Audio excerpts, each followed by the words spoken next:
اعوذ باللہ من الشیطان الرجیم بسم اللہ الرحمن الرحیم فَإِذَا لَقِيتُمُ الَّذِينَ كَفَرُوا فَضَرْبَ الرِّقَابِ۔ اب یہ ہے آیت جو مشکلات القرآن میں سے ہے۔ اس کی وجہ کیا ہے کہ اس میں بھی ایک تقدیم و تاخیر ہے۔ تقدیم و تاخیر کا اصول میں بتا چکا ہوں، قرآن مجید میں ہوتا ہے اس کے آہنگ کی وجہ سے، اور غور کرنا پڑتا ہے کہ اس کی اصل ترتیب کیا ہے، اور اس سے پھر بات واضح ہوتی ہے۔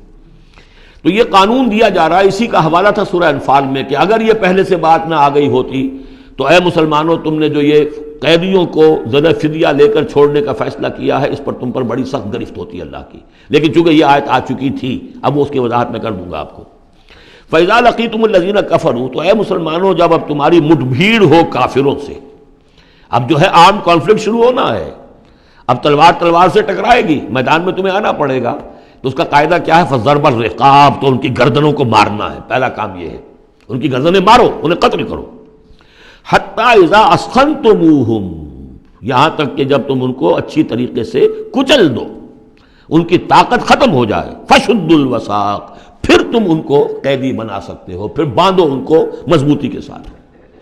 فَإِمَّا مَنًّا بَعْدُ وَإِمَّا فِدَاءً حَتَّى تَضَعَ الْحَرْبُ أَوْزَارَهَا، اور پھر چاہے تو انہیں اس کے بعد جو ہے تم چھوڑ سکتے ہو احسان رکھ کر، بغیر فدیہ لیے، اور وَإِمَّا فِدَاءً، یا فدیہ لے کر، حتیٰ تضع الحرب اوزارہا، یہاں تک کہ جنگ جو ہے وہ اپنے ہتھیار رکھ دے، ڈال دے۔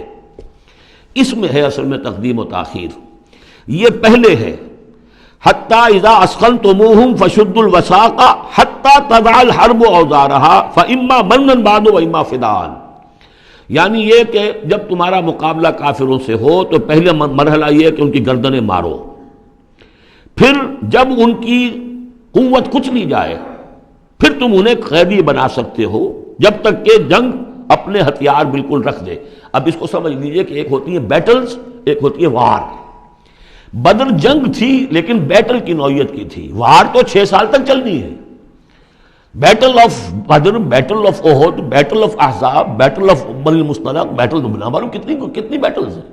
یہ 6 سال تک مسلسل جنگ ہے، جس میں کہ تھوڑا سا وقفہ آیا صلح حدیبیہ کی وجہ سے، ورنہ تو جا رہا ہے۔ وار واز کنٹینیوئنگ، وار ابھی ختم نہیں ہوئی ہے، ایک بیٹل ختم ہوئی ہے، ایک مہم ختم ہوئی ہے، ایک لڑائی ختم ہوئی ہے، جنگ تو جاری ہے۔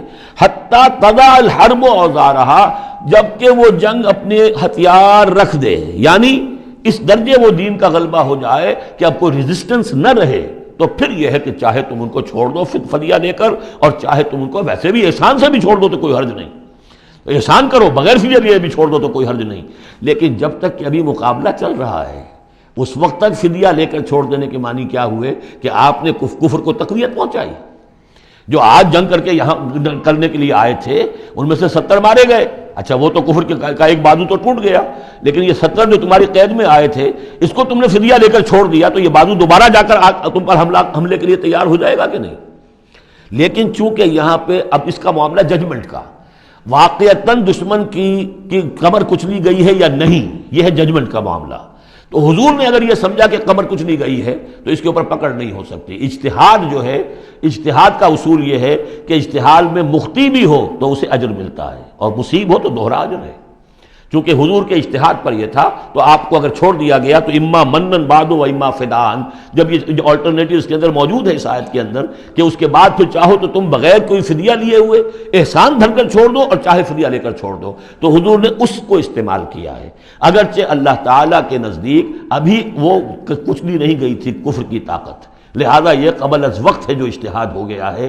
اسی لیے کہا کہ اگر یہ آیت نازل نہ ہو چکی ہوتی پہلے تو جو کچھ تم نے کیا ہے، ما کان لنبی ان یکون لہ اسریٰ حتی یسخن فی الارض، وہی لفظ جو یہاں آیا ہے حتی اذا اسخنتموہم حتی یسخن فی الارض، کسی نبی کے لیے یہ روا نہیں ہے کہ وہ کوئی قیدی بنا لے جب تک کہ زمین میں پوری طریقے سے خونریزی نہ ہو جائے اور کفر کو کچل نہ دیا جائے۔ تریدون عرض الدنیا، تم دنیا کا ساز و سامان چاہتے ہو کہ یہ فدیہ دیں گے رقم آئے گی، واللہ یرید الآخرہ، اللہ کے نگاہوں کے سامنے آخرت ہے۔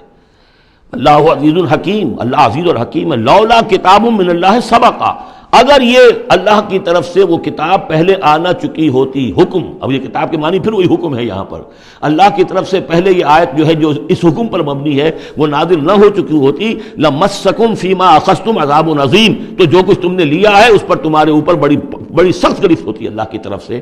لیکن چونکہ وہ تھی فَكُلُوا مِمَّا غَنِمْتُمْ حَلَالًا طَيِّبًا، تو جو بھی اب تمہیں غنیمت ملی ہے اسے کھاؤ حلال، اس کو حلال اور طیب سمجھتے. یہ ہے اس آیت کا مطلب.